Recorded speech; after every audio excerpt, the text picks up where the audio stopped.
What up, what up, what up? Thank you for tuning back in and listening. Pleasure. I'm your host, the one, the only Rob G. I promise you one day it ain't gonna be all little podcast. It's gonna be a conglomerate. And also it brings it full circle. If you go into it and buy a property with a family member.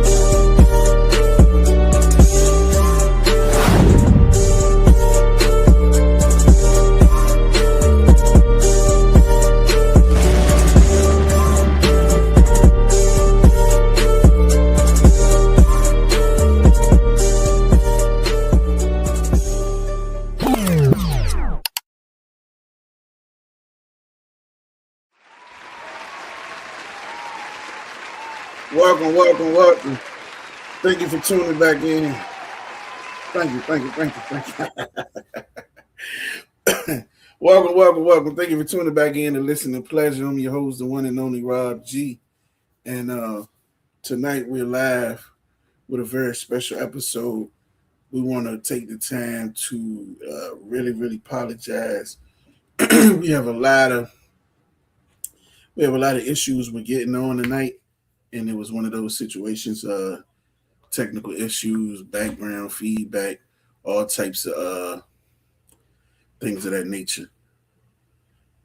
But like I said, welcome back to Listening Pleasure. This is the episode Grief Has No Timeline, Part 2, The Journey Continues. Quick note before we get started. You know we had from our last episode, Miss Simone Burke Cousins, who was joining us to give good advice and everything else, to be here with us through your stories. Unfortunately, she had a last minute emergency and she had to cancel, which is unfortunately, so she couldn't join us tonight. Excuse me. Our thoughts are with her, and we hope everything is okay, and she'll be back with us soon on another episode.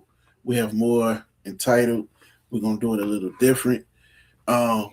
But for now, we're going to carry on. We do apologize. I know some people are supposed to be on. They may be a little upset because they may miss their time. So we'll just go see how that go. But this show is always about you, your stories, your voice. We do have callers ready to share their journey with us tonight. Hopefully they're still in the queue. So without all that, let's get right to it. The lines are open. Let's continue this journey. You are not alone. Without further ado, y'all welcome to the stage. Y'all welcome my co-host, the one and only Mike V. Y'all welcome Mike to the stage.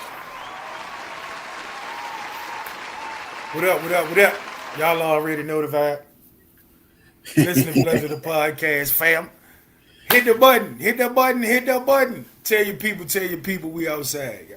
Or tell your people, tell they people we outside, man. You know how it go. No question. It's grief. We love to grief. We love to speak about different topics, but the information that we got from the first show was pretty dope. It let a lot of people know that you ain't suffering alone. And we just want to piggyback off that and keep this conversation going. What up, bro? How you? Making it, brother. I can't complain. Without further ado, let me bring my other man on. Without further ado, y'all welcome to the stage. Y'all welcome my main man behind the scenes. Y'all welcome Heezy. Welcome Heezy to the stage.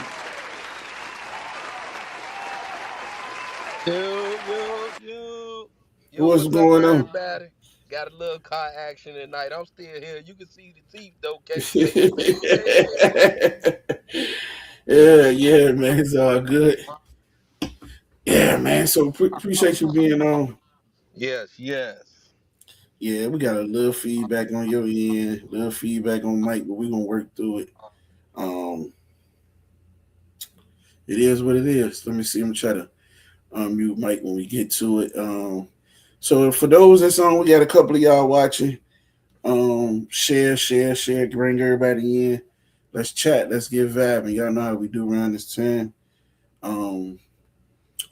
We're supposed to have a video loaded up to play for y'all, but I don't even know what all the issues, if it's gonna play.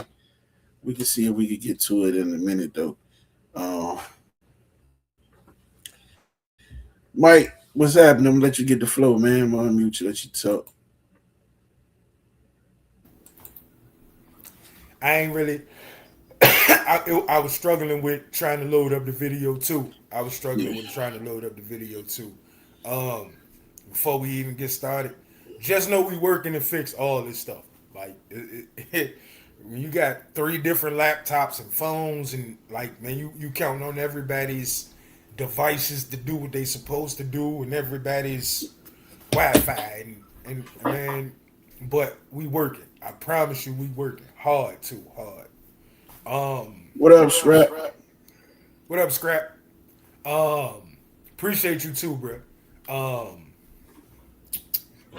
Like grief is crazy. We was talking before we got on. Man, especially when you love somebody, right? And care for people. Like it'll hit you in a wave you don't even see coming. Like it'll be some of the smallest stuff.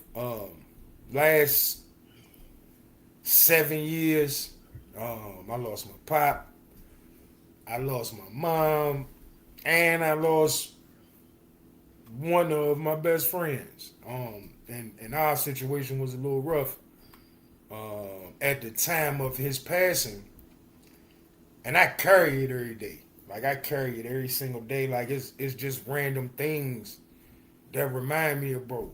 And I think about the time that I missed with him, and man, some days easier than others for it not to bother you. Same with my parents. Like who I am becoming, who I have become, was who they always wanted to see.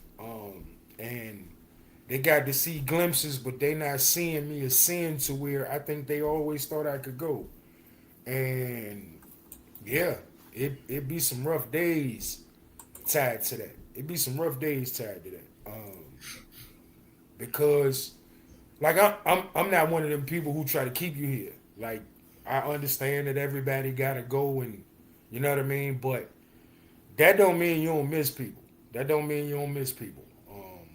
And that don't mean that a random smell or a random saying or a random song won't come on and take you down a tunnel, and before you know it, you all in your emotions. I think it's a good thing to show you human, but it's a journey. Like it's a journey. It's a journey. Everybody disappeared on me, so I'm gonna go and put my good news out. I have took the next step in refereeing, and I just officially got my high school rule book, position book, and I should be on the field for some JV games this year, middle school games this year. So I'm proud of myself. I started refereeing because I thought my flag career was over and just didn't know what to do with my Sundays for real, man. Like we've been attacked. Like if you really think about it, Rob, we were playing tackle football on Sunday every Sunday since we was like 12 or 13. Like I don't know what to do with my Sundays without some type of football. So I really started refereeing just trying to stay around my flag guys that I grew up, grown to respect and appreciate, and watch how the game grew, and got the opportunity to coach the youth. I mean, ref the youth. And 4 years later, man, I'm about to step on the high school field. So I'm gonna tip my hat to myself this time. I know black people say you conceited when you do that, but man, if you don't root for you, ain't nobody gonna root for you. Sometimes you gotta let yourself know that you proud of you, so all the work that you doing don't just feel like it's in vain or unappreciated. I kind of pride myself on trying to be my own biggest cheerleader. So, and I don't see her in here, but I know she in here. Hey, my wife. So yeah, let me go and put that out there. No question. So what's been going on? I'm gonna get Cheesy on the stage. What's been going on with you, brother? Yo, ain't nothing much, man. Just trying to navigate this life thing out, man. Work behind the scenes, try to get a little bit of more understanding of technology. Y'all know I love my technology. But yeah, that's about it. You know what I'm saying? Got the grandbabies here with us, so they running me to death, man. I ain't lying. Then my other new grandbaby, I wait on her. Did act like he don't, if he watching, he act like he don't want to let me keep the baby. And I keep telling him, I said, man, I ain't lose nail one of y'all. You know what I'm saying? Hey, man, it's me, man. I'm Big Joe now. Yeah, that's right. I'm Big Joe now, man. You know what I mean? But that's it, though. Just living life. Shout out to my homeboy, my Ace Boon Coon, be easy. He up in the alley right now. He's celebrating his son. I wish I could have been there with him. But, Destiny took me another route this night. But shout out to my nigga, be easy, man. Yeah, man. Rest in peace to Ray. Ray. Oh, shit. Yeah, I actually was telling him I was gonna be there, and I forgot all about it when I was at practice, and I thought about it this morning. I was like, I ain't gonna have time making it from practice, shooting here to get on. But yeah, definitely get it. I got any one of you guys on mute. You can unmute yourself. Anyone that you want to start off about your journey or anything about grief. And well, before I let you guys go, um, grief don't necessarily have to be a loss of a loved one. It could be your pet. It could be the loss of your, financial situation, job, uh, your health. You know what I mean? It's a whole lot of things you could have grieving about. So it's the floor is one of you guys before I get going and whatever I have to say. I jump up there first. I jump up there first with my journey of grieving. Close your eyes and think about 1992. Where was you at in 1992? What was you doing in 1992? Then it take me all the way up to October 22nd, 1992. Changed my life, the trajectory of my family's life forever. I lost a brother that night. For everybody who know from downtown Newport News, I lost Andre Renell Edmonds. He was one of a kind, loved by all, didn't have a hate in his body, and he was sadly murdered that night. And that's my first grief that ever existed in my presence that touched me. It wasn't a loss from a car accident. It wasn't a loss from a sickness. It was a loss from due to the hands of another human being. So at the tender age of 12, the Bible says, you're accountable for all your sins. So in October, when he died, I was only 12 years old for 1 month. So just to put that in y'all mind, and from that day forward, I've been asking the universe, not God, but I've been asking the universe, what's on the other side? Because I wanted to know, was my brother okay on the other side? Like, what is there on the other side? And when you grieve and you have religion, y'all know I went to church with me, Mike, Rob, and the family. And when you got religion, it's you everybody say, he went up to heaven and he in the house of the Lord, and at a tender age of 12, trying to understand that, plus navigating going into your teenage years, and just things that normal 12-year-olds do. It took my life in a crazy turn because I was thinking about stuff that 12-year-olds don't think about. You know, why didn't my brother run? Or, just those things I kept asking myself over and over with the grief. Like, I had never seen my mother cry until my brother died. My 12 years of my life, I had never seen my mother cry until that day. So that stuck with me as well. Like, dang, I thought she was the strongest person in the world to me. You know what I mean? Even though she had her flaws, she still was mama. So when I seen mama break down, and I can recall that day vivid, the next day over, you had all his friends coming, and he died at 21, so most of his friends between the ages of 17 to 25. And I'm picking up grown men. They walking up to me. I'm standing in the yard, Rob house right beside me, and it's grown men coming up and saying, "Is it true, Lil Joe?" They call me Lil Joe. "Is it true, Lil Joe?"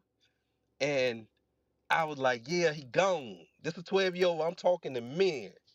And I would see grown men fall to their knees, screaming and yelling. And before this point, just to give y'all some clarification of Newport News, where I'm from, I think only two other individuals, for the most part, that I knew had got murdered, and that was Linwood's Bond's brother. I think he got murdered in '91, and Wayne Johnson, he had got murdered.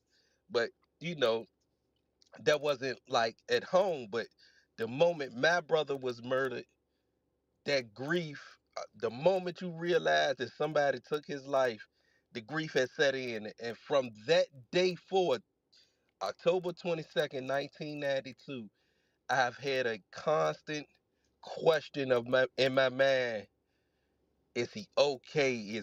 Did he make it to where everybody say he's supposed to go? So when you talk about grief, like Rob said, it could be anything, but for me, it was literally at that tender age of 12, knowing your brother died at the hands of another man. And it played tricks on my mind. I tell a lot of people this, and I don't say this to be like I'm demonic or a demon or nothing, but it's a monster inside of me, because I got to keep this monster contained, because what I felt that night, and looking at my family and looking at my mother cry, I wanted to kill someone that night. So to have that on my heart, I'm 45, I'll be 46 this year. And to have that on my heart that long, a lot of people don't know how that feels. I must say less than 1% of the world really could say how that feels. Well, from back then. So my grievance, like I say, my grievance started at 12, and I've been angry, upset. Um, I'm not gonna give y'all the backstory of what actually transpired, but he was walking home and he got killed. He stopped by our house on the way home. I'm watching baseball. That's why I don't watch baseball too much, and I don't vote, because he died the year Clinton got in office. This is a week before the election. My brother died a week before the election. I don't even think Rob knew that about me, but that's why I don't vote. Um, I don't watch baseball because the World Series was on. I want to say the Blue Jays was playing somebody or something to that nature. But he stopped at home and he called me Uis. That was my nickname. He stopped me at home. He called me Uis. So imagine you seeing your brother, because he had to walk from this party. You seeing your brother that night.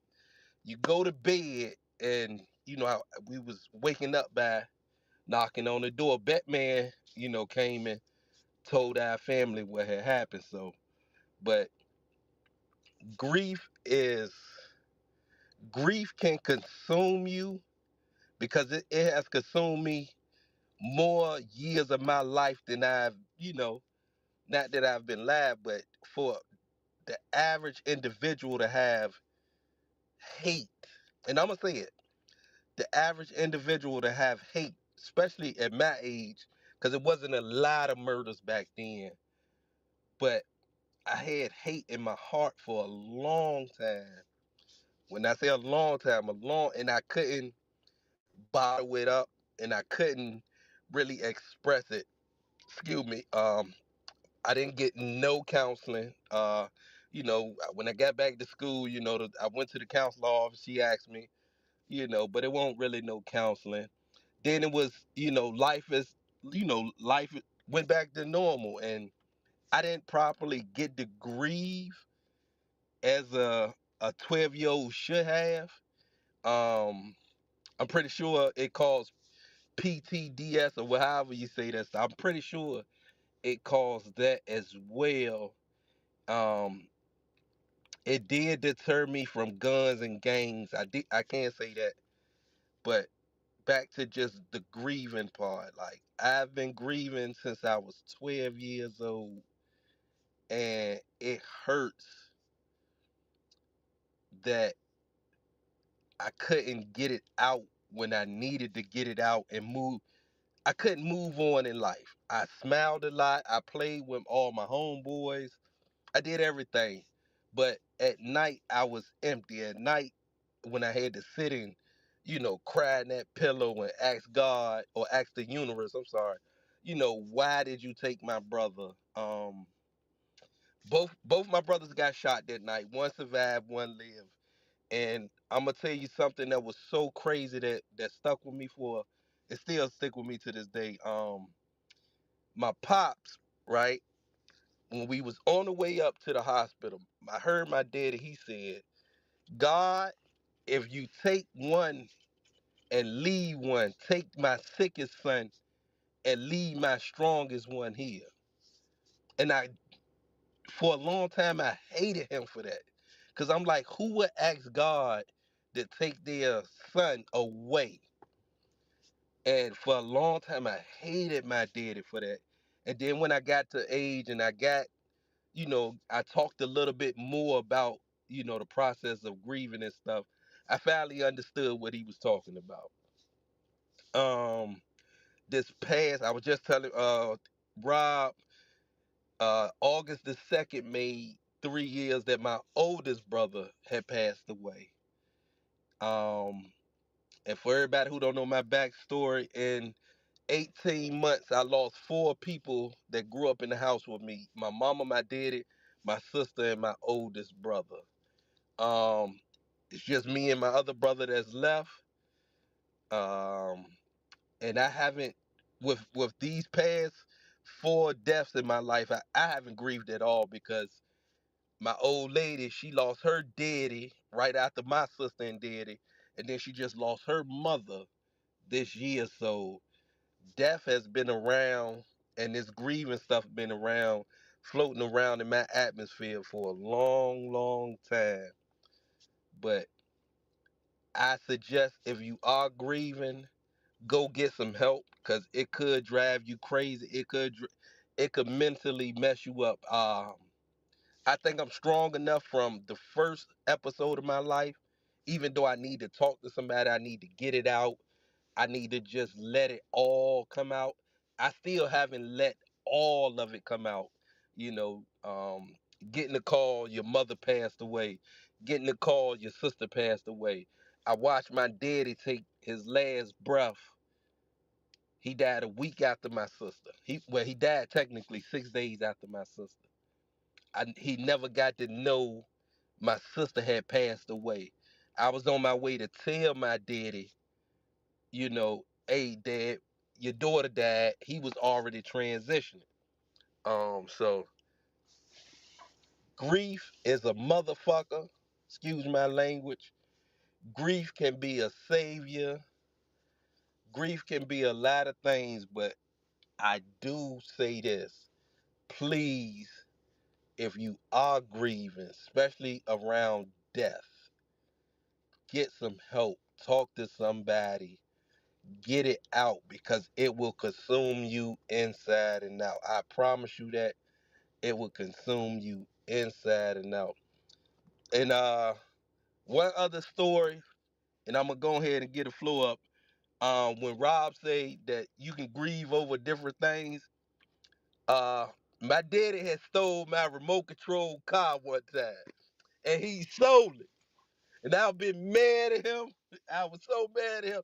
I grieved over that damn Mo Control car. You hear me? When I say I grieved, nigga, I grieved over that Mo Control car. But that's my little stance on grief. And like I say, if you're grieving, talk to somebody, pastor, counselor, friend, pillow talk. I don't care what. Let that stuff out, cause it will consume you, and your heart will. Especially in my situation, your heart could be filled with hatred. And for a long time, to. It took me a long time to get that hate out of my heart. Now I ain't gonna lie to y'all. It took a long time to get that hate out of my heart. But y'all gotta understand, I was a 12-year-old kid growing up downtown Newport News, and the situation happened to me. But that's my grieving story, y'all. I got it out. Uh, First time a lot of y'all done heard this stuff. So, that's why I'm a little crazy. If y'all be like, man, that nigga Joe crazy. That's why I'm crazy. But that's my story, and I'm sticking to it. We definitely appreciate you for jumping on, giving your story. Uh, it takes a lot of courage for anybody to come on and give a story. We do have another guest that came on and share their story. Um, I'm sorry, y'all. I'm reading. There was a couple of guests that was getting on. Say they thought we was off. I guess they're trying to get on there because we didn't come on promptly at 9. But that's why I'm keep looking down at the phone. There's a whole lot going on. But without further ado, I hope she's ready to share her story. I know she's new to this type of platform, I believe. So y'all welcome Miss Melissa. Y'all give a round of applause for Miss Melissa.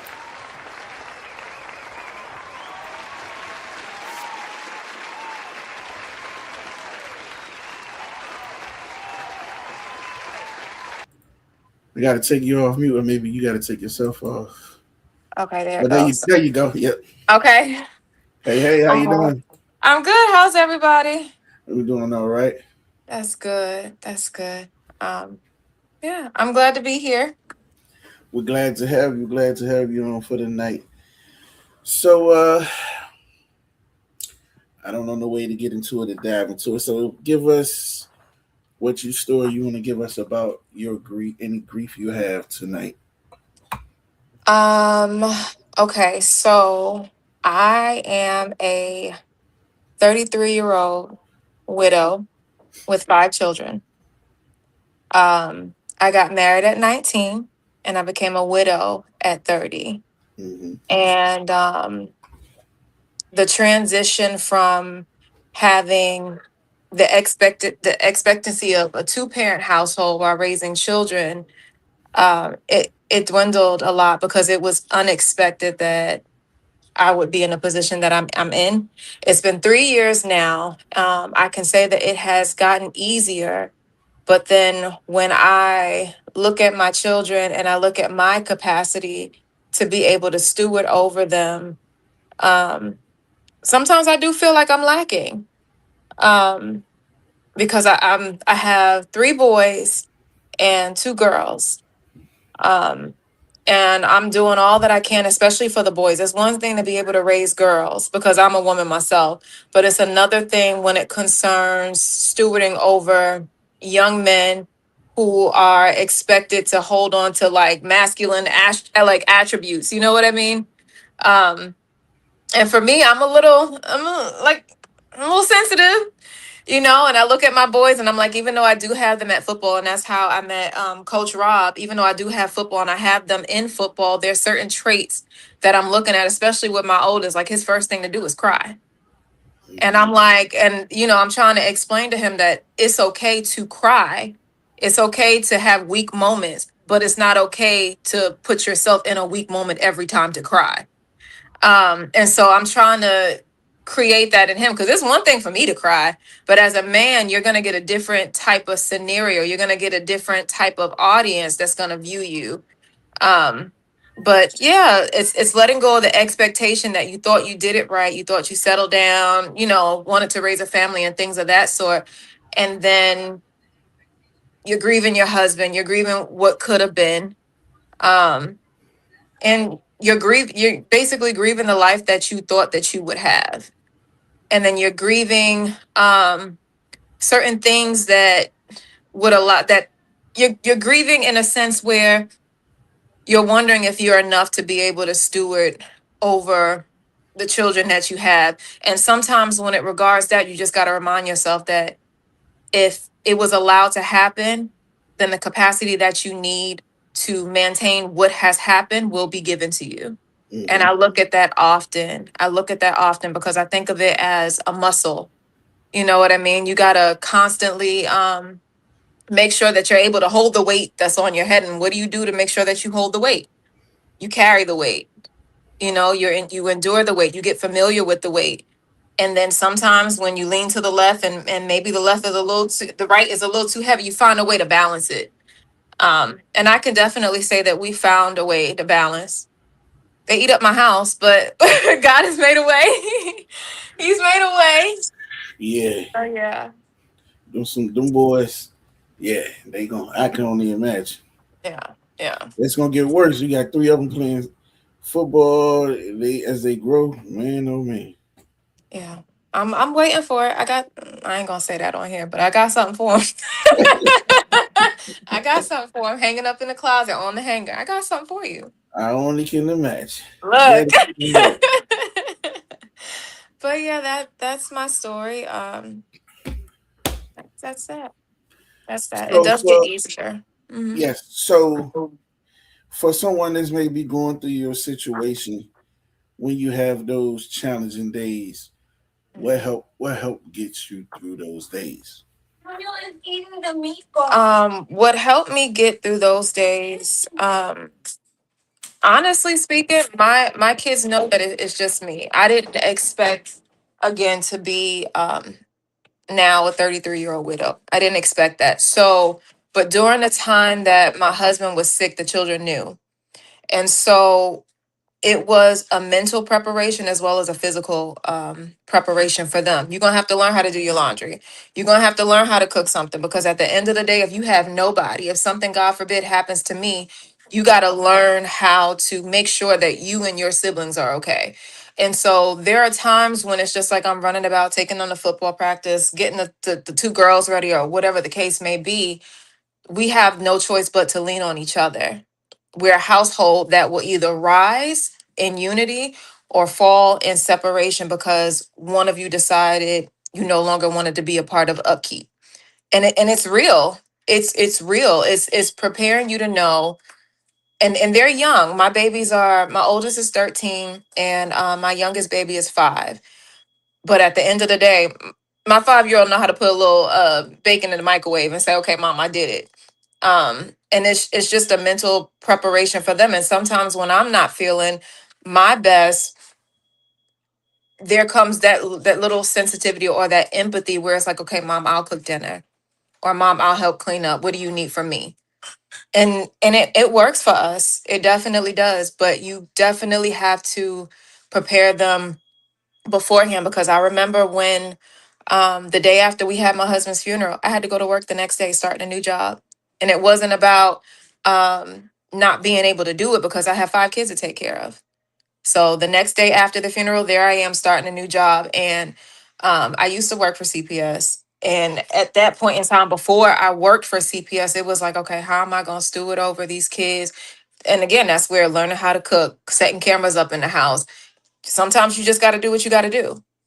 And from them, they learn that they do have a sense of maturity. But I also will say, like who you had on prior to, talk to somebody because I just recently set my kids up for therapy and myself because you don't want to be a liability to the world because of the fact that you don't know how to separate your emotions from reality. You know what I mean? Because your reality will dictate your emotions without any type of stipulations or anything. Sometimes it can be a little explosive. Um, but we've gotten there. So they're due to start their therapy sessions. But one thing I can thank God for, especially my daughter, because she was around the longest time. She's 13. She told me I'd rather have one parent that cares than 2 parents that don't. And so that made me feel good about the fact that even though I feel like I fall short, I got somebody that looks at me like I don't, or or that I'm doing my best. So it makes it good, makes it better. Okay, I gotta jump in right quick. Okay. And I'm jumping in. This ain't even about grief. It's something that, like, I constantly talk to my wife about. We have all the conversations in the world Mhm. about everything, and that's why I love her so much, because I could talk to, we could start talking about the different type of fish in the sea, and we don't know none of them, but we're gonna talk about it. Like, and one of the things that, as a parent, right, you have to understand, and this is hard. This is hard for most parents to understand. We are way harder on ourselves than them kids are. And the kids are really the judge of how good of a parent you are. Right. Like, it's a lot of parents that say they did all they can, and through the eyes of their kids, no, you didn't. You did it your way.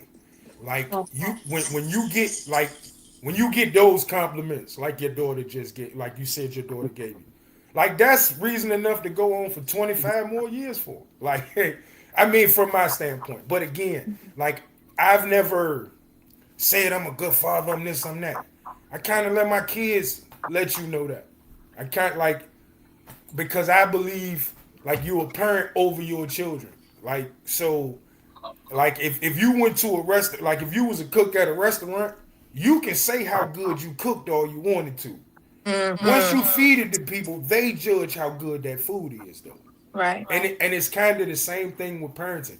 You just can do, like, if you know in your heart you're doing the best you can and you giving your all, that's really all you can do. You rolling the ball out and giving yourself the best chance for them to succeed. And a lot of times we beat ourselves up for years before we find out how they look at us, and we find out they think we did a great job. You see what I'm saying? So please don't beat yourself up constantly. Like, it's kind of hard not to some days. Like, Mhm. it's just human nature. It's just human nature. But please don't beat yourself up a lot, cause Appreciate that. from what you saying, from what I see football practices and teaching them how to cook, and, like, you're doing as much as you can, and they'll kids, if they don't get their way, they hate you for a day. I You was a know what I kid mean? Like, too. Yeah. if you take that game right now, they gonna hate you for about 3 hours.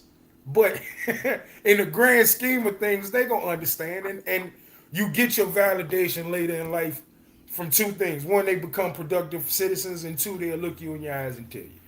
Yeah. Yeah. And I'm waiting for that. I definitely, because I used to be a lot harder on my mother and my father until I became a mother and I understood that they were who I needed, or you know what, they were who they were at the time that they could have the capacity to be who they were, and who I needed was who stepped in their lack. And so I had godparents, you know what, I had grandparents, I had, aunts and uncles that came in to also steward. And so I do believe in a big community. I do believe that it takes a village to, raise a family, because if you have a lack, then I expect someone else to come in from the back and be like, okay, let me hold that up from the back for you, or let me hold that up for the side for you.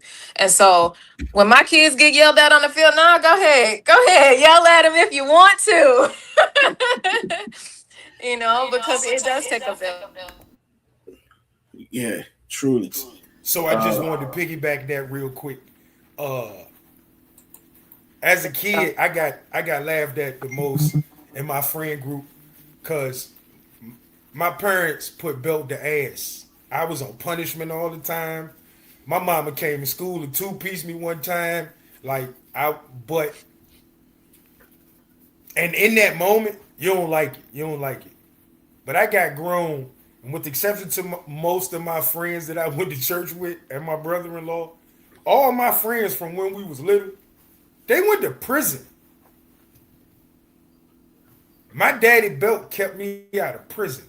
So as a 22-year-old, I can look that man in the face and say, hey man, thank you. Thank you. Because think about it, Rob. I got in trouble all the time. And even after I got in trouble again. if somebody won't trying to stop that, man, I would have.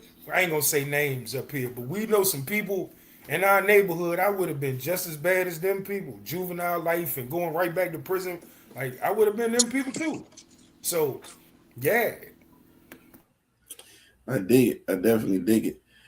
But I wanted to ask this. So like you said, you got different ages. Mhm. So each of your children I have different ages. So and they was at a so I mean, they was at different stages when they Mhm. father passed or whatever. So how have you navigated supporting each of them like individually with their own process of dealing with the loss? I'm still trying to navigate that. And the reason why I say that is because my boys, the 10-year-old, so 10, 8, 7, and 5, they have a recollection of their dad, but it's not one that is so vivid, you know what I mean? But the 13-year-old, because she's going through her own emotions, she's trying to process who she is as an individual, Mm-hmm. and things of that sort. Her, it's a little different. It's a lot different. The boys, they know that they have dad or they had a dad, but because of the fact that they were so young when he transitioned, Mm-hmm. it was always mom, mom, mom, mom. And mom was a caretaker of dad too. So they always knew dad is not being well. So it's the girl for me. It's the girl for me because there's a lot of things that I feel like a dad would have contribute to making her to know her value and things of that. So and I do that as a mother. But it's something different when she's having experiences where her friends are dating and things of that sort, and she's not at 13. And she's not in agreement with it, but she also doesn't have that knowledge of um just I guess that contribution of what a good man is and why you should wait and things of that sort. And it's not to say, and she's not interested in any of that stuff at all, but it's like she's seeing her friends, and Mm-hmm. so she's like, Ma, why they just hopping from this person to that person, and she's very close and she's in the house most days, because we just moved here from Texas, so she doesn't have anybody at all. She's just locked up in her room. And so she's trying to process emotions, which is why I had to introduce therapy, because if I can't break into you, that's where that village comes in. If you don't feel comfortable expressing certain things to me, and she does feel comfortable expressing certain things to me, but sometimes it takes for someone who doesn't know you for you to feel like you don't have to be ashamed of asking certain things or talking about certain things. And I understand that. And I feel like that doesn't make me lack as a parent because I can't fulfill that role, but it makes me have to delegate, and so hopefully she'll have that understanding of why I had to do that as well. But yeah, it's the oldest, because puberty and things of that sort is coming into play, and learning herself, and not exactly knowing where she came from either. Because dad's side is all the way in Nigeria. So it's just my side that she has direct communication with. And so my brothers do step in, my dad does step in, but they're all the way in New York. So there's still like a long branch that still needs a little bit more consolidation and a lot more closure, but we're making it. Correct. Got you. So like I guess you say like on the brighter side. So Mhm. like, is there a moment you could think of when one of your children said or did something that was unexpectedly like that helped you through one of those hard days that you can remember offhand? Honestly, it's that cooking business. It's really that, and coming home to the house cleaning like mom. I remember one time where I was just completely out of it. I just wanted all my kids to sleep in one bed with me. Ain't Mm-hmm. like that now, just get out. But I just wanted them all in one bed with me because I felt like if they were all in separate rooms, it was just like you're going to be taken too. I just needed that closure. And two of them was like, Mom, I got dinner. And then the other ones was like, okay, I'll clean up. We'll take out the dog or whatever the case may be. And it was then that I was like, okay, they understand empathy. They understand that they have roles. They Mhm. understand, that when someone lacks, that they can have the opportunity or take the opportunity to make up where a person lacks, and they're not selfish or inconsiderate because they realize that mama's down. They realize, and I talk to them and I'm very upfront with them. I didn't expect to be 33 with 5 kids and being a house manager. I'm gonna need you to get your stuff together. So we have those real raw conversations, and they understand that unexpected situations cause for necessary implementation. Correct. Yeah, so they have that understanding. So those moments get me through because sometimes I don't even need to explain to them that mama needs a little help. Mama needs you to make sure that the house is clean up. Or when I bring, food in from going grocery shopping, I shouldn't have to put it up. You put it up. And they do that. So still got some ways to go, but we're climbing. I get it. I get it. I definitely understand. And then one of y'all want to ask a question or say something before I know I've been asking. I just want to say, keep doing a great job. Stay on top of them. Uh, and ask them about their feelings. I didn't have nobody to ask me about my feelings. Like, it was, when I say it was a crazy situation, even though our situations are different, Mhm. from sickness to murder, still ask them, pull them to the side one by one, set aside some time throughout the month just for, to have that talk with each individual one, and never, I know you're not gonna do it, but never, never let them, not remember their pops and stuff like that. But Right. continue to talk to them, continue to show them, that love. You have a great story. Hopefully, if you put it on Facebook or YouTube or something, I'll follow you for sure. I appreciate you. I appreciate you. Thank you. And I do that definitely.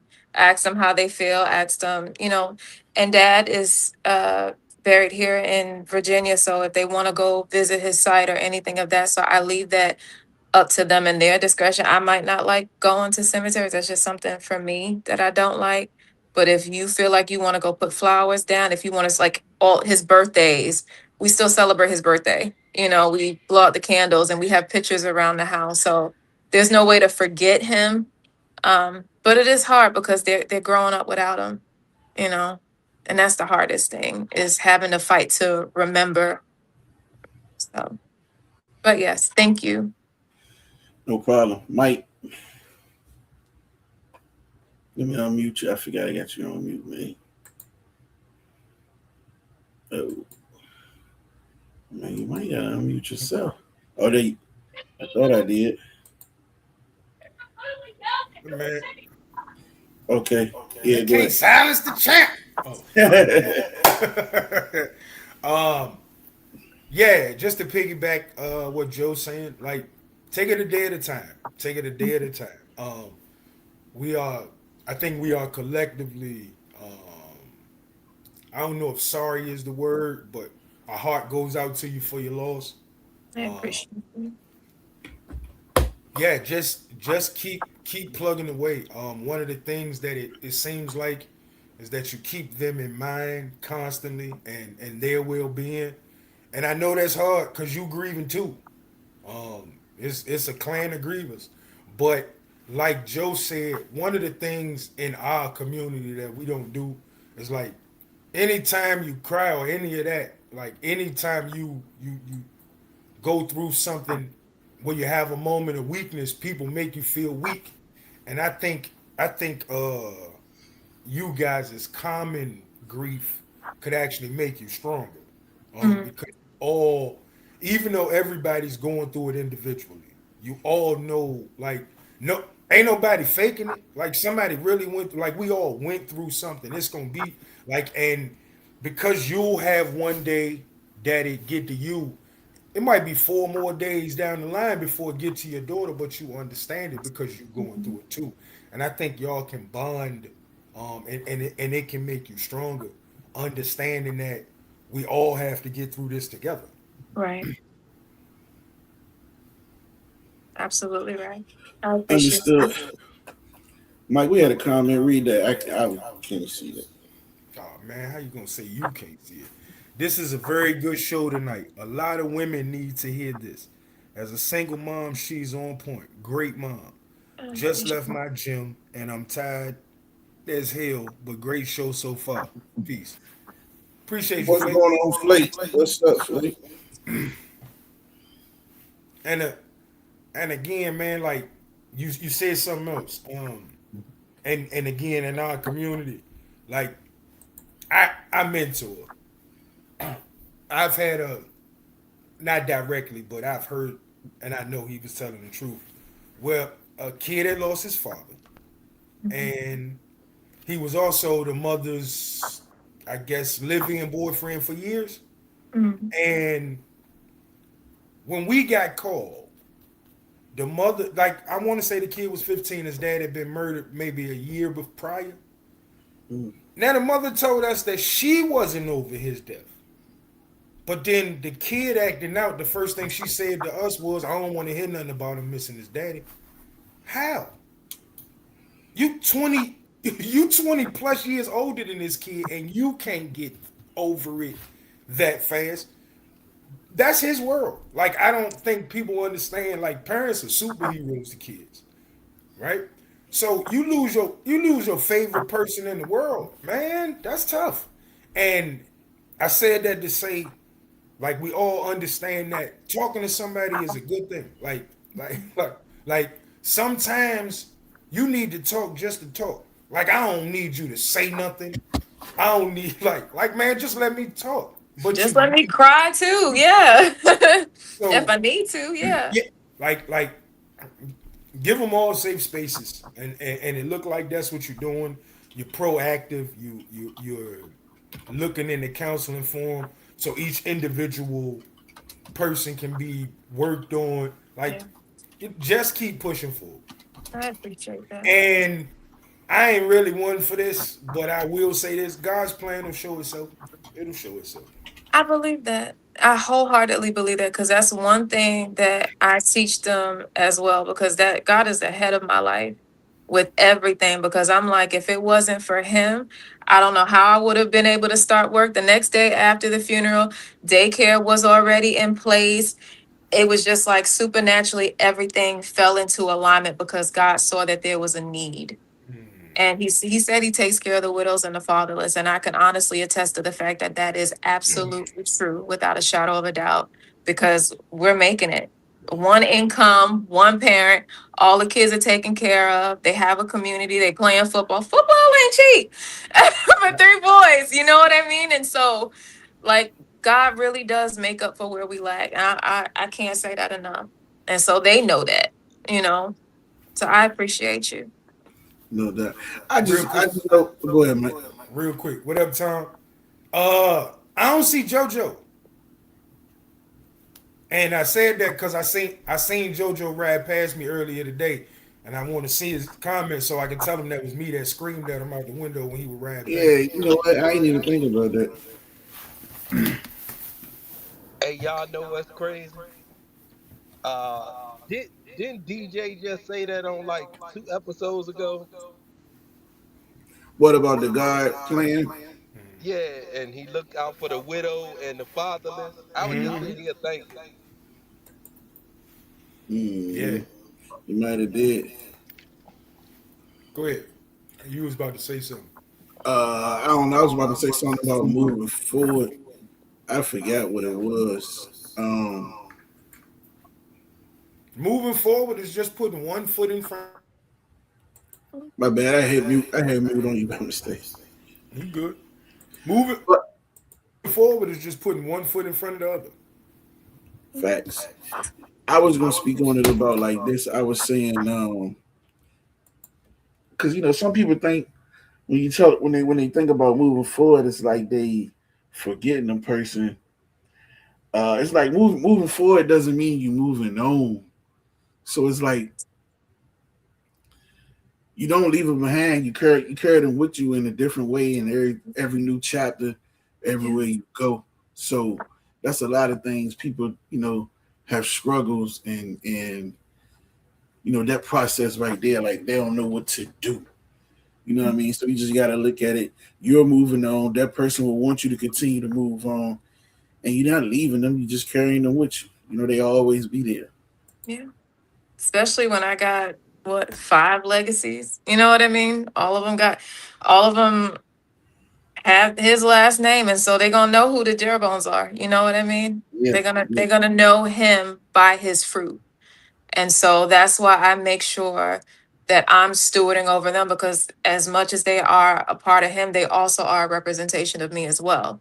hmm So that's the only way that I can see fit to make sure that their introduction into the world is one that says that they might not have it all together, but again, I'm not introducing liabilities. I'm introducing legacy. And I think about that. Hmm. That's crazy. I was going to say something And, about legacies, but go ahead, Mike. and you actually honoring that person by moving on. Like you actually doing that person a disservice by saying staying stuck and staying in that grief. Like Yeah. if you love that person and that person love you, that person want to see you with the best life possible.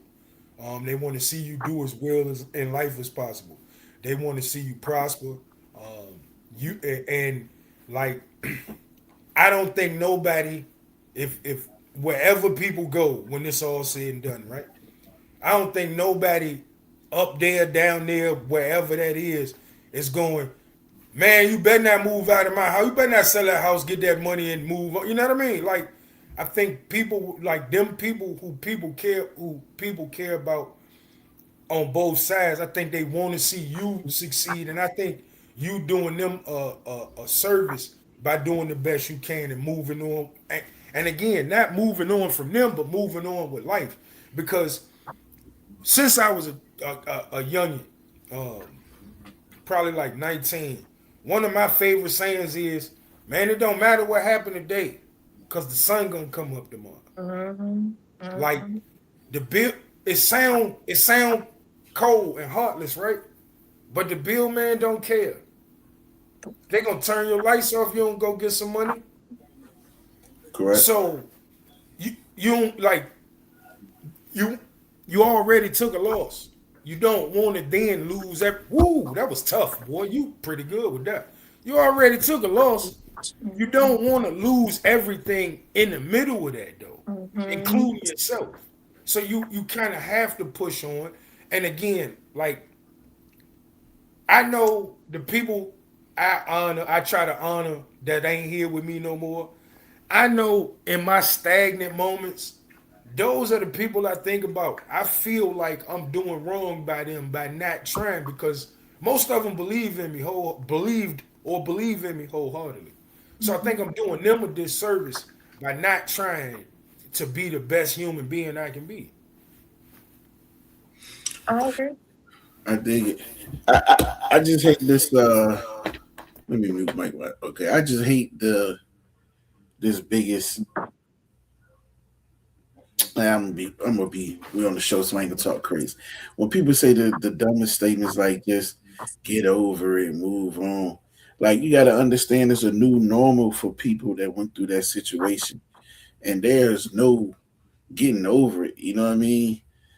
You just gotta. It's only getting through it. You know what I mean? And sometimes that's together with everybody. You're not grieving alone. You're not going through it alone. There's actually people out here, and you can take it one day at a time, one situation at a time. You know?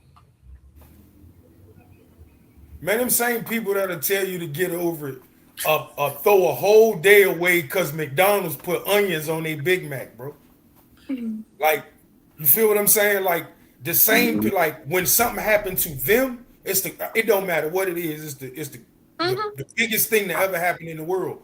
But when they look at other people, like again, it's easy to throw touchdowns on Monday when it ain't 300 pounders running at you.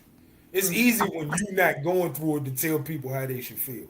Like I known Joe a long time, and I known Joe's story. But as he talked, like you really didn't know. Do that if that makes sense. You know what I'm saying? hmm Like I know the story, but I don't really know.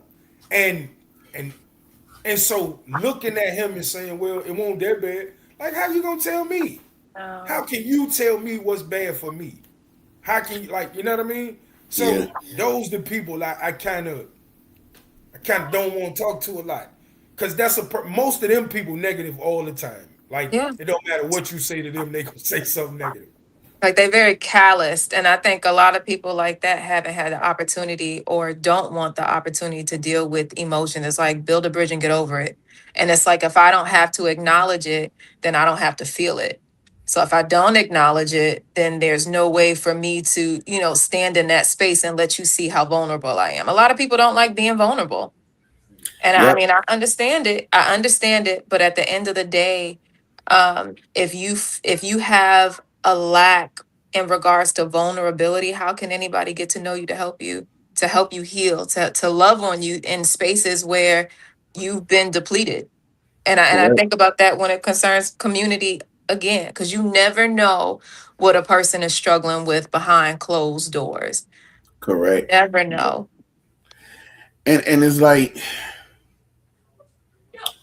it's really no timeline. Like you can't put no timeline on nobody. There's no timeline for grief. There's no expiration date. There's no. I don't know. People just go left field. So healing takes time. You know what I mean? And in the process, like you said, the community asking for help is a very, very courageous step. You know what I mean? Because, like you said, most people don't want to ask for help, but when you have the courage to ask for help, it's huge. Like in her situation, right? She saw forever. Like she saw till death do us part. She didn't know death do us part meant 33 or at the 30. age it happened. You know what I mean? Like Yeah. it was forever for her. So how do you go from thinking I have a forever with a human and then it just now that we don't have forever, it's just over. It's Like like what happened? Life is like life is but a vapor. like Literally. because you said 13 is the oldest. So My for oldest is 13. 15, close to 15, 16 years, we've been planning a life together. And now together, not together no more. We plan for 15 years, but I'm supposed to be over that in 2, 3. No, that ain't how life go. That ain't how life go. Like a person can become part of your essence, and losing that person is in your. It's that person is in your essence. Like it's gonna be mornings you wake up and like because you slept good last night, it might feel like they right next to you, and then you gotta wake up and see that that's you know what I mean. Like but like most people, most people can talk it but can't walk it because everybody hate the police till it's time to call the police because you need some help. Yeah, Like you feel what I'm saying? Like I know people who man the streets, but then they son get killed in the streets, and then it's no man, we need to get rid of all the guns. But 2 days ago, you was the gangsters of the gangsters. So if that makes sense, like people have to have the ability to think and have some type of compassion for anything other than them and what they care about. That's the reality to it. People have to have some compassion and understand that. And let's say you the strongest of the strong. Why would you think everybody can do it? If you claim to be this strong person, why would you think everybody can do it like you? And it takes a lot to be strong. That's what I'm saying, that muscle. Because a lot of people who you deem as strong, it's not because they haven't been through something, it's because they built up the tolerance after going through a lot. And it's like, honestly speaking, I used to be a lot more emotional than I am now. But I'm like, I'm still, like feminine, still got the emotions and things of that sort. But a lot of that stuff you got to put to the side. You know what I mean? And it's like, you can't afford to. My husband used to say, certain things are like eggs, not the boiled ones, the ones that are still raw. And it's like, if you're not careful, it can easily drop and spill over and that's it. And hmm so it's like now the logical thinking has to come forth. Now you got to think about other things, and it's not to say that you are losing the essence of vulnerability or anything of that sort. You're being stretched hmm to be able to accommodate greater territories of understanding in different realms and circumstances and things of that sort. Like that's where that development comes from. And I never knew, honestly speaking, that I'd be as strong as I am. And I'm like, how the heck? I still walk around like, how the heck did I have, where the heck did 5 kids come from? How did I get this? How did I get that? Like, how am I able to pastor over them in such a way where it's like, okay, I understand where you're coming from. Let's talk about it. Let's get down to the bottom of it. You develop that empathy because you're in that space of having to be empathetic and things of that. So, but it's, and you don't know, it happens overnight because you're, I don't know. But yeah. Totally understand. Easy. What's up? You got something you wanted to say? Go ahead. Yeah, yeah. I want to tell y'all how the universe works, right? A little bit going back to my brother's story.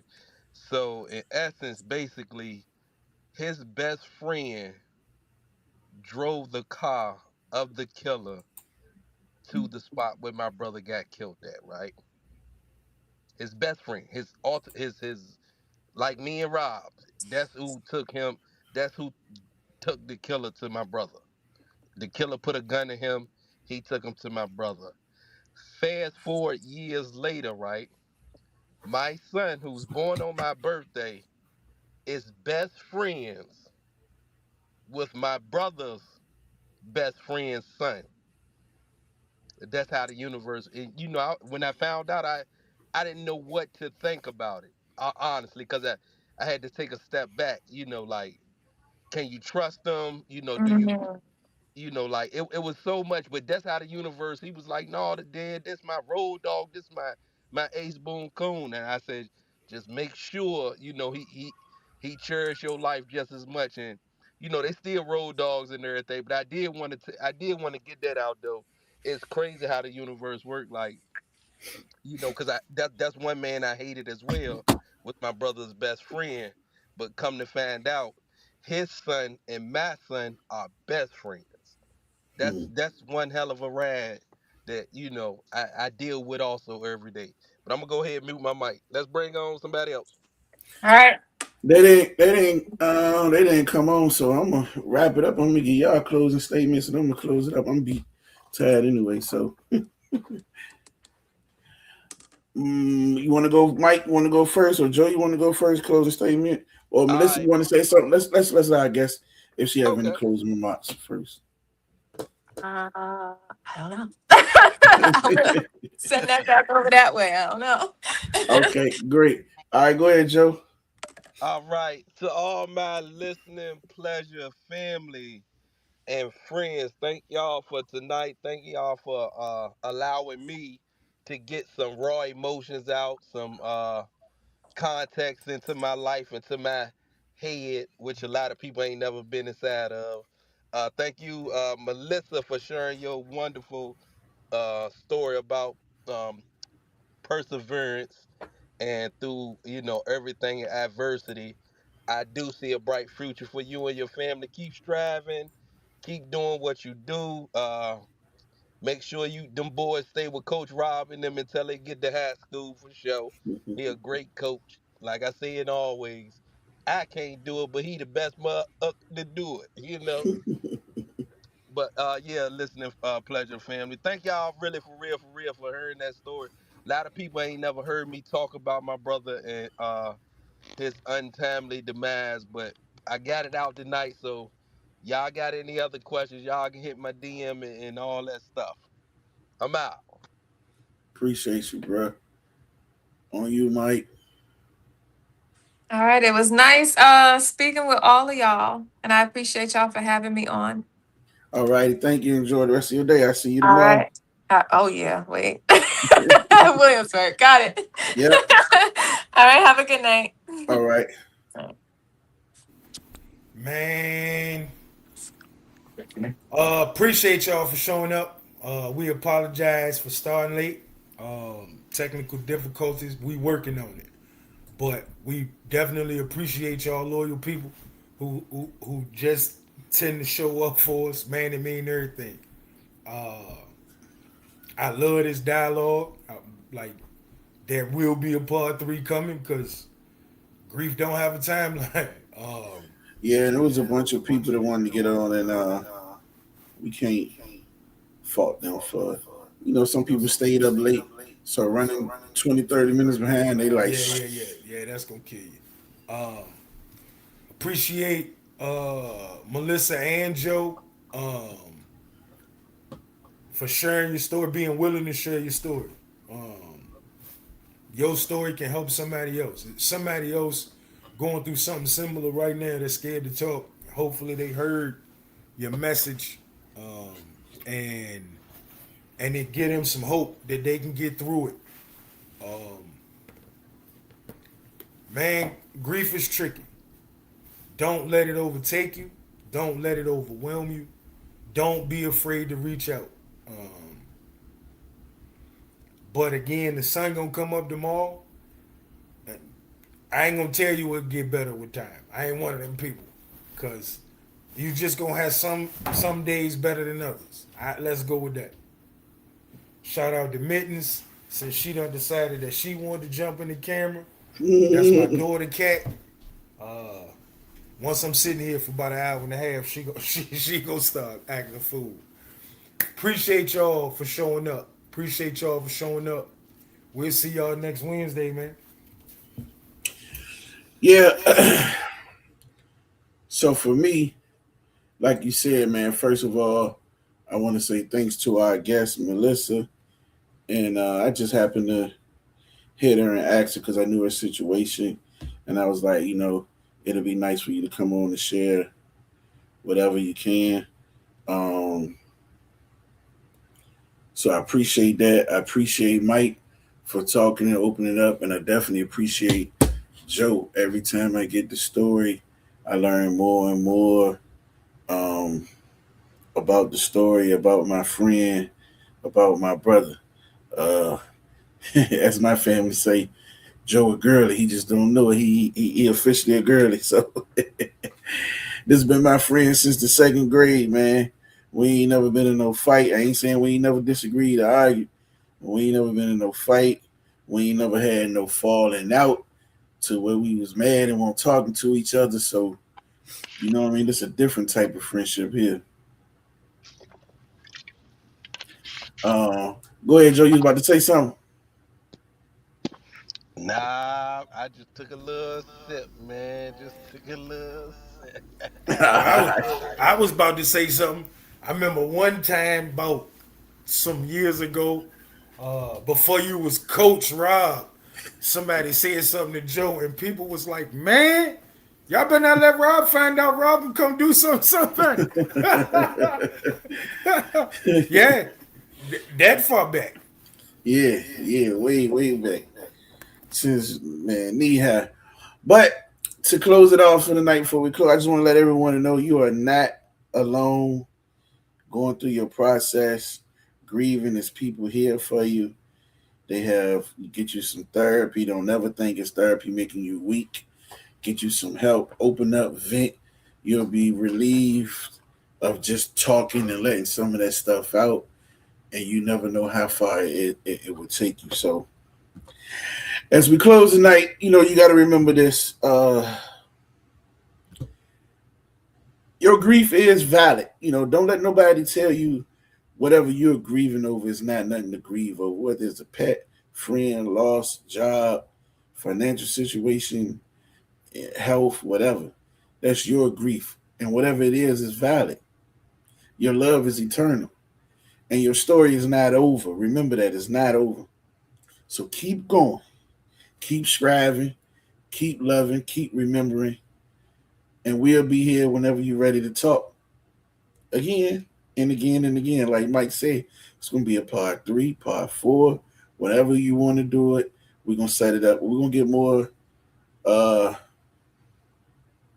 professional with the stuff. We got a building, so we'll be in there shortly, so we won't even have to worry about 2-3 different people having issues. So until next time, I'm not even going to end it with my saying tonight. I just think, sometimes certain episodes calls for certain things. So until next time, remember to be kind, and you are doing way better than what you think. Thank y'all for listening. Peace. We will see y'all next time. And always hit us with a show idea. Thanks.